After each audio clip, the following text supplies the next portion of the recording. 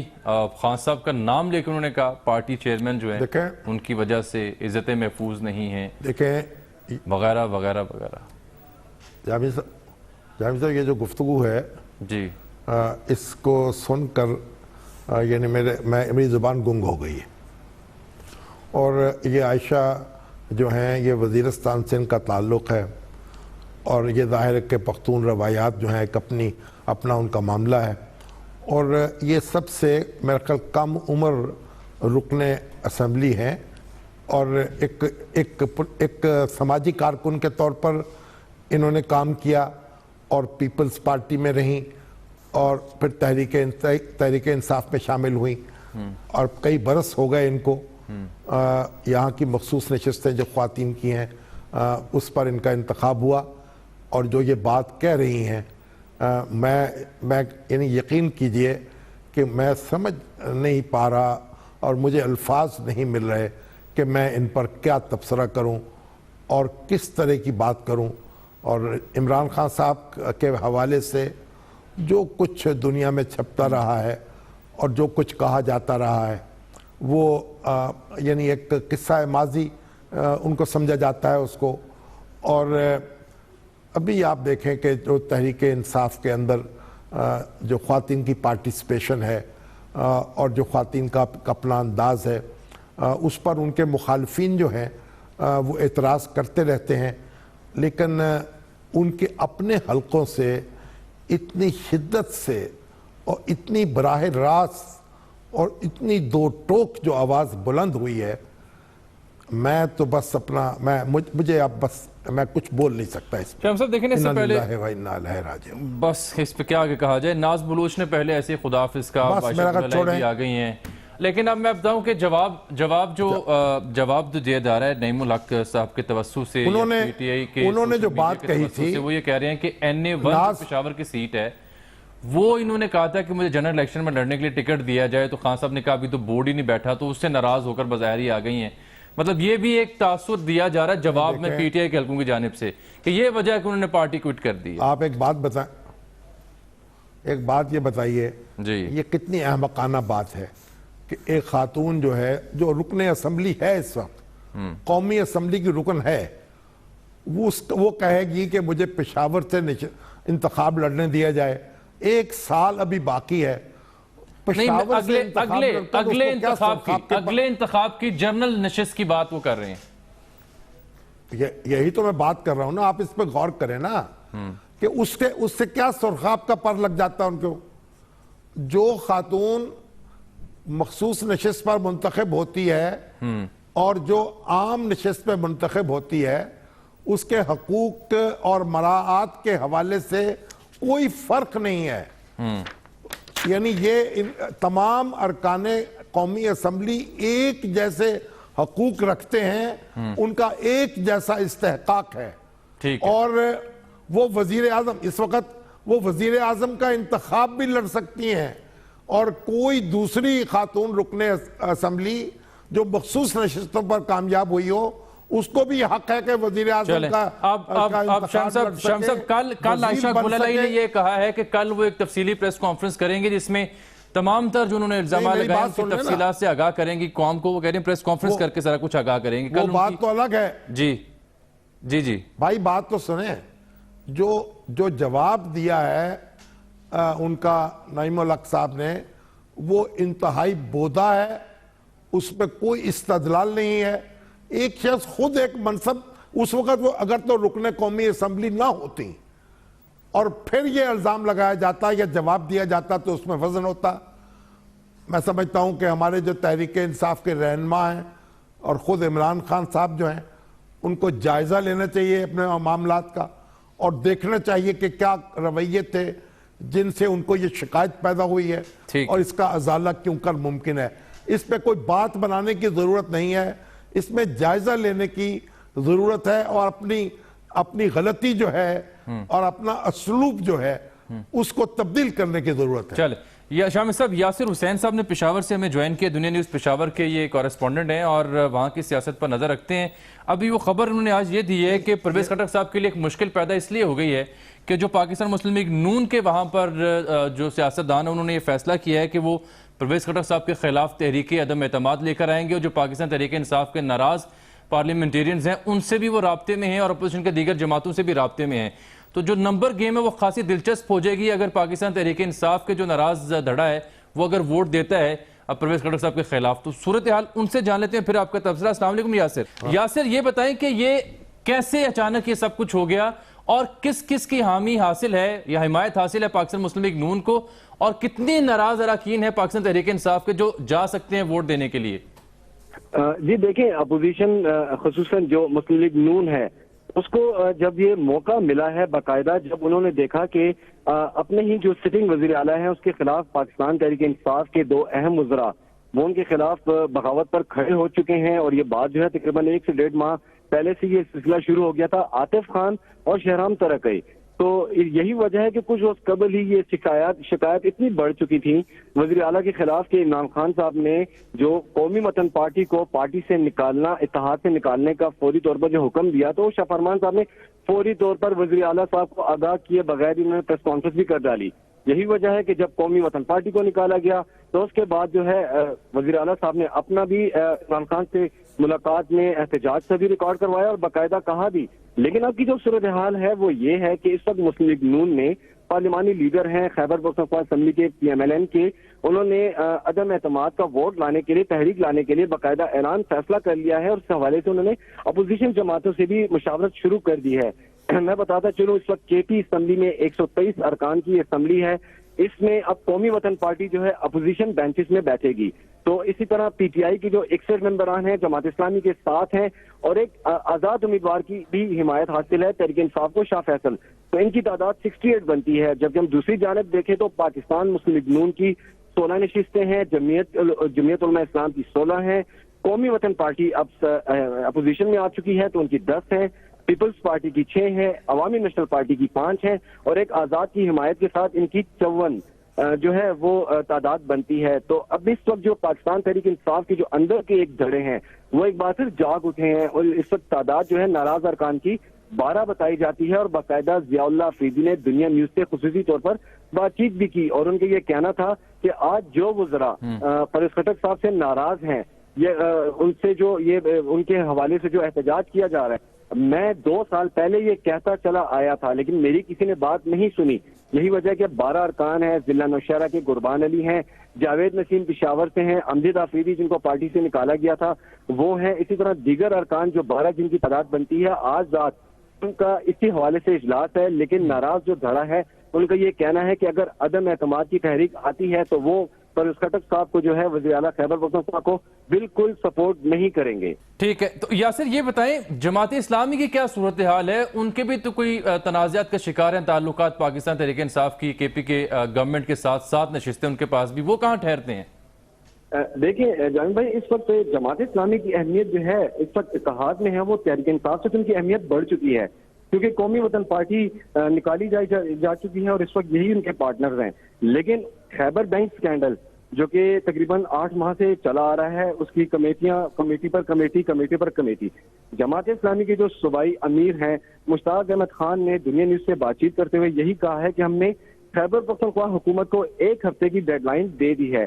اگر 1 ہفتے کے دوران انہوں نے MD خیبر بینک کو برطرف نہ کیا تو وہ اگلا لائے عمل بالکل بنائیں گے اور وہ سخت ترین لائے عمل ہوگا. یاسر یہ بتائیں کہ اس کا مطلب یہ ہے نہیں، اگر جماعت اسلامی سپورٹ نہ کرے اس کولیشن کو تو اس کی میجورٹی منورٹی میں بدل جائے گی؟ جی بالکل یہی ہوگا، اور یہی خدشات بھی ہیں کہ اگر جماعت اسلامی جن کی 7 سیٹیں ہیں اور 2 جو ان کے ساتھ جو وزراء بھی ہیں ان کے، تو یہ اگر اپوزیشن بینچز میں جا کر بیٹھتے ہیں تو obviously ان کی تعداد میں تقریباً 61 ان کی تعداد رہ جائے گی تحریک انصاف کی، اور تحریک پیش کرنے کے لیے وزیر اعلیٰ کے خلاف 63 ووٹوں کی ضرورت ہوتی ہے. تو پھر واضح اکثریت جو ہے وہ اپوزیشن کی ہی ہوگی. ٹھیک ہے. تو اس کا مطلب یہ ہے کہ اگر جماعت اسلامی اگر ان کو نہیں چھوڑتی پھر تو ان کی پوزیشن برقرار رکھیں گے، پھر ان کی میجورٹی تو برقرار رہے گی. شام صاحب اس میں صورتحال یہ ہوگی، یاسر آپ کا بہت شکریہ، اس میں صورتحال یہی ہوگی نا کہ جو پاکستان تحریک انصاف کا ناراض دھڑا ہے اس میں کتنے لوگ آ سکتے ہیں، کیونکہ 12 کی تو بات کی جا رہی ہے ان کے اندر جی بظاہر جماعت اسلامی ہی بڑا امپورٹنٹ رول ادا کرے گی، آپ کی بات درست ہے. وہ یہ پہلے تو تحریک انصاف نے اپنے پاؤں پہ خود کلاڑی ماری ہے، جو قومی وطن پارٹی کو الگ کیا ہے اور شیرپا صاحب کو ناراض کیا ہے، ان کے لوگوں کو نکالا ہے دھکا دے کے جی. اور اب اگر جماعت اسلامی سے بھی بنتی تو صورتحال مخدوش ہو جائے گی. اور یہ تو کہا تو یہ جا رہا تھا کہ نواز شریف صاحب کے رخصت ہونے کے بعد مسلم لیگ نون میں ٹوٹ پھوٹ شروع ہو جائے گی. کئی بڑے بڑے تجزیہ نگار جو تھے وہ اس طرح کی باتیں کر رہے تھے، تو معاملہ دوسرا ہو گیا کہ خود خیبر پختونخوا میں جہاں حکومت ہے تحریک انصاف کی، وہاں یہ مناظر دیکھنے میں آ رہے ہیں اور یہ الزامات سننے میں آ رہے ہیں کہ نہ دہرائے جا سکتے ہیں نہ بتائے جا سکتے ہیں. چل ٹھیک ہے ناظرین، یہاں پروگرام وقت ہے ایک چھوٹی سی بریک کا، ملتے ہیں آپ سے اس بریک کے بعد.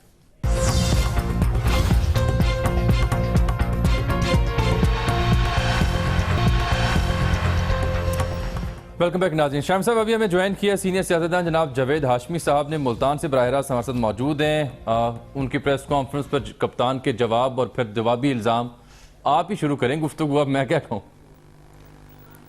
نہیں یہ تو ان سے صرف یہ معلوم کریں جی کہ عمران خان صاحب نے کہا ہے کہ وہ پیسے وصول کر رہے تھے جو ٹکٹ دیے جا رہے تھے 2013 کے الیکشن میں، اور عمران خان نے بڑی مہربانی کی کہ انہوں نے فائل دبا لی. تو اس نے پیسوں کا حساب کتاب کر لے تاکہ ہمیں بھی کچھ مل جائے اس میں سے، تو کیا آ جائے. کیوں ہاشمی صاحب؟ کیوں جاوید صاحب؟ جی دیکھیں جی شامی صاحب اور جامی صاحب، بات یہ ہے کہ وہاں پہ کبھی وہاں پہ یہ پارٹی میں ہر ایک پہ بات اٹھا دیتے تھے، تو میں نے کہا کہ کوئی یہ سب جو لوگ انوالو ہیں ان پر آپ ایک کمیشن بٹھا دیں. تو تسنیم نورانی جو بہت سینئر اور سلجھے ہوئے آدمی ہیں، ان کے اوپر انہوں نے کمیشن بڑھا لیا. انہوں نے چارٹ پہ کھڑے ہو کے جو ملوث سے سب کا نام لیا، میرا نام نہیں لیا.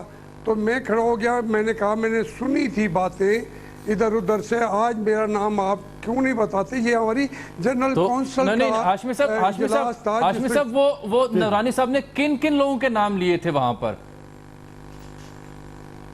میں اب بھی نہیں کہنا چاہتا، چودھری اعجاز تھا، کوئی اور تھے، تو مجھے نہ کروائیں. تو اس پہ تقریباً جنرل کونسل کے 400 ممبران موجود تھے. تو عمران صاحب کھڑے ہو گئے، انہوں نے کہا کہ میں نے پرسنلی بھی پتہ کیا ہے اور ہر طرف سے سب سے جو بیسٹ ہے کردار وہ جاوید ہاشمی صاحب کا ہے اور کسی طرف سے کوئی الزام بھی نہیں ہے ان کے خلاف. تو تسنیم نورانی صاحب نے اپنے چارٹ کی طرف اشارہ کرتے ہوئے کہا کہ اس سارے چارٹ میں دیکھیں آپ کا کہیں ذکر تک بھی اس لیے نہیں ہے کیونکہ آپ ویسے ہی. میں نے کہا نہیں، پھر مجھ سے معافی مانگے. ان دونوں نے 400 اپنی پارٹی کے سینئر لیڈرشپ کے سامنے معافی مانگی، عمران خان نے اور انہوں نے، اور بات ختم ہو گئی. اب میں آپ اندازہ کریں، مجھے دکھ یہ نہیں ہے، مجھے یہ پہلی دفعہ میری نظروں سے گر گئے ہیں کہ 400 آدمیوں کے سامنے عمران خان صفائی دے رہا ہے. تسنیم نورانی آج کل وہ بھی پارٹی چھوڑ گئے ہیں، لیکن اتنا صاف ستھرا آدمی تھا جو سیکٹری انٹیریئر سیکٹری کے طور پر بھی ایک دھلا ہوا وہ بیوروکریٹ تھا، اور بعد میں بھی اتنی صفائی کے بعد پھر یہ کہنا میں نے فائل دبا لی تھی. اور پوچھے آپ کو کہ آپ میری نظروں سے گر گیا ہے، سچی بات ہے. یہ کیا بات کوئی کرنے کی ہے؟ میری آج 5 سال کے بعد وہ دبی ہوئی فائل لے کے آ گئے. یہ اس سے آپ کو اندازہ ہوگا کہ کس قسم کے اندر کے حالات ہیں پارٹی میں، کون کتنا جھوٹ بولتا ہے، اور کوئی خدا کی قسم کہا کہ بھی جھوٹ بولتا ہے اس طریقے سے جس کا ساری پارٹی وہ دیکھ رہی ہے. وہ کیا کہے گی؟ وہ لوگ سوچیں گے کیا اپنے لیڈر کے بارے میں؟ ٹھیک، بہت شکریہ جناب مخدوم جاوید ہاشمی صاحب نے